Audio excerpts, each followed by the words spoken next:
একটা হচ্ছে যে আজকে রাত্রেই কারফিউ দিয়ে এদেরকে শেষ করে দেওয়া, আরেকটা হচ্ছে যে go for the real hard life.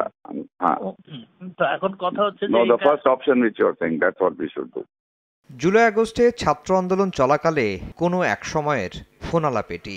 Curfew জারি নিয়ে কথা বলতে শোনা যায় আনিসুল হক ও সালমান এফ রহমানকে। প্রসিকিউশনের তথ্য বলছে শেখ হাসিনা ছাড়াও আন্দোলন দমনে নেতৃত্ব দেন শীর্ষস্থানীয় আরও 4 জন, যাদেরকে তারা বলছেন গ্যাং অফ 4।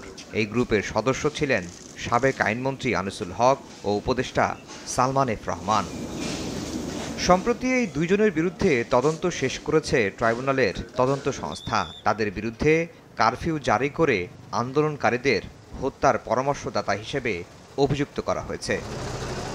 3 সপ্তাহের আন্দোলনের সময় হঠাৎ বন্ধ করা হতো ইন্টারনেট সেবা। 17 জুলাই মধ্যরাত থেকে 28 জুলাই পর্যন্ত বন্ধ ছিল মোবাইল ইন্টারনেট।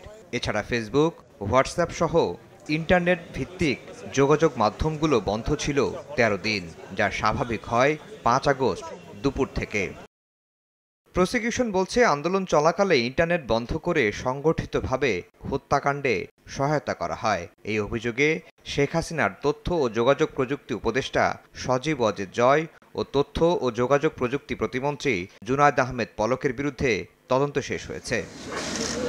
সব ঠিক থাকলে বৃহস্পতিবার অথবা আগামী সপ্তাহে 2 মামলায় আনিসুল, সালমান, পলক ও জয়ের বিরুদ্ধে আনুষ্ঠানিক অভিযোগ ট্রাইব্যুনালে দাখিল করবে প্রসিকিউশন। আফজাল হোসেন, সময় সংবাদ, ঢাকা।